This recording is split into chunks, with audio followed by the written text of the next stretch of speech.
So let's do our final video of the week. This is going to be just the last 10 pages in our grammar review. We'll zoom through it real quick. You can use this as a basis, a guideline, if you had any questions after your 2 days of ACT, after our 2 days of ACT going over the test. Let's get to it.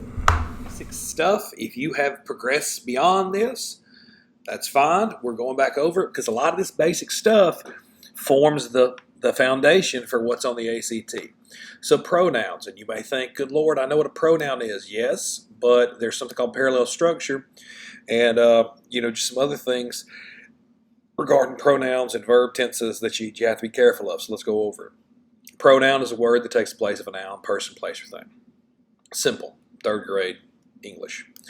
Mindy ran, she. So she takes the place of Mindy. Examples right there. Subjective pronouns, pronouns that take the place of the subject. Very simple. He went to the store instead of this dude. She won the swimming competition instead of Genevieve. Objective pronouns, it's a pronoun that takes the place of the object of a sentence. The object of a sentence is the thing that something happens to in a sentence. Examples, Sasha hit the ball. Jeremy carried the bouquet of flowers. Bouquet, however you pronounce it. Some objective pronouns are me, you, etc., etc., etc. The pile of blankets fell on me. I waved to you. So instead of saying like the pile of blankets fell on whatever your name is, you put me. I waved to whoever you wave to, their name, you put you. All right, possessive pronouns. Possessive pronouns show that something belongs to someone. Some possessive pronouns, mine, yours. Example, the last piece of pizza is mine, etc., etc. Now, this is what I was talking about the ACT. Inappropriate shifts. There are numerous questions on there. Basic stuff like this, and I see it getting it wrong, and we went over these examples from the test in the previous videos. If you missed the previous videos, go back and check the assignment sheet that's on the Webster Parish portal and find where these are, because they are on the test and people do miss them. An inappropriate shift is using the wrong pronoun to replace a noun. 2 kinds. Inappropriate shift number 1, the wrong number. A wrong number is when the sentence has a pronoun that should be plural, but you replace it with a noun that's singular. Also, a pronoun that should be singular, replacing with a noun that's plural. If you don't really know what plural and singular are, there it is. Now, here are the examples. Every time I go to the beach, we get a hot dog. Wrong number. Every time we go to the beach, we get hot dogs. Look, correct. Whatever the pronouns are, they have to match. One of the examples I've seen is when you go to the store, one can get good deals. Or when one goes to the store, you can get good deals. No, they have to match. So when one goes to the store, one gets good deals. They have to match. It has to be the same, parallel. If anyone wants to come to the party, they need to reply to the invitation. Now that one is tricky. We talk like this all the time, but it's grammatically incorrect. You hear this all the time, but it's grammatically incorrect. If anyone wants to come to the party, he or she needs to reply to the invitation. There, correct.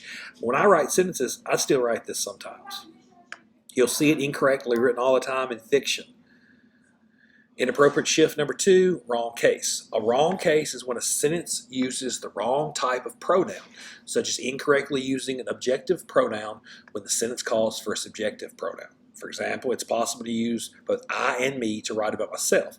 It's possible to use both me and he and him to write about my dad, but they don't go in the same place in a sentence. I and he are subjective. They belong as the subject of a sentence. Me and him are objective. They belong as the object of a sentence. Examples. Me want an ice cream cone. First of all, okay, a lot of stuff on the ACT, y'all, is if it sounds wrong, it is wrong. On the ACT English, if it sounds wrong, it is wrong.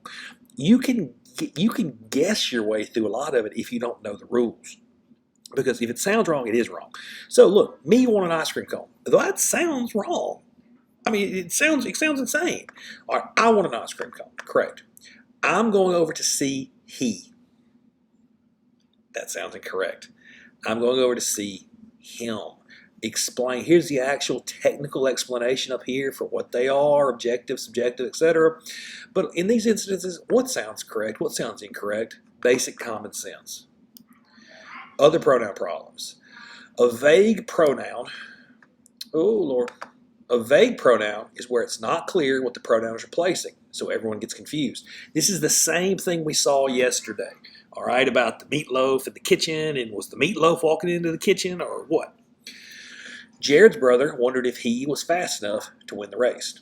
Who is the he in this sentence? Is it Jared or his brother? The way it's worded, the incorrect pronoun, it's wrong. Abby wanted to get a new scooter because it was cool.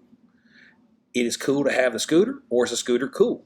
Nobody knows. It's the same thing we saw yesterday. And it's on the ACT, y'all. To fix a vague pronoun, be specific. Make sure nobody can get confused about what you're saying. Examples, Jared's brother wondered if Jared was fast enough to win the race. Jared's brother wondered if he himself was fast enough to win the race. Abby wanted to get a new scooter because owning a new scooter was cool. Abby wanted to get a new scooter because the scooter was cool. Compound pronouns. Compound pronoun is a combination of pronouns used as the subject or object of a sentence. I made enough bracelets for you and your friends. When we refer to ourselves alone, we usually use I. We say, I went to the store. We don't say, me went to the store. But when we add in another person, sometimes things get mixed up. Example, me and Hannah went to the store. Look, very simple here. Me and Hannah went to the store. If you're saying, well, I don't know if that sounds correct, take and Hannah out and just say, me went to the store. See if that sounds correct. Me went to the store? No, I went to the store. Okay? To fix a compound pronoun, first take out the other person. Like I said, you can see right away that's not correct, so change it to the proper case. Lastly, add the other person back in. Hannah and I went to the store. Yeah, don't say I and Hannah went to the store. Works like magic. How do we know to put Hannah first? In general, when using compound pronouns, all pronouns except I come before the noun in the sentence. Example, he and Cheryl read the same book. The pronoun he is placed before the noun Cheryl. If the same sentence were written with the pronoun I, we will put the I last. Cheryl and I read the same book. An easy way to remember this, think about your manners. Always put others before I. Ooh, look at that. I like that. Don't shift. Keep your verbs and voice consistent. This is another part that's on the ACT. Parallel structure with the same thing. When Alice pulled the fire alarm, a loud ringing was heard. Look, you got pulled here. You got to have the same verb tense here. They don't match, active, passive. You begin an active voice, make sure all your verbs are active. When Alice pulled the fire alarm, the students heard a loud ringing. You should just be able to read this and tell it doesn't make sense, okay? But again, if you're not sure, match the verbs. And if you begin in passive voice, make sure all your verbs stay passive. When the fire alarm was pulled, a loud ringing was heard. Okay, that's the end of that. We made it through another week. That's our we're almost to the end of the ACT prep, the ACT remediation for this round, the grammar remediation. We're going to do one more day of this. We're going to do it on Monday.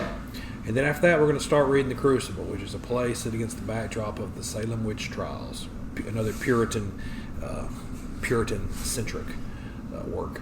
Till I see you again, great day to be a warrior.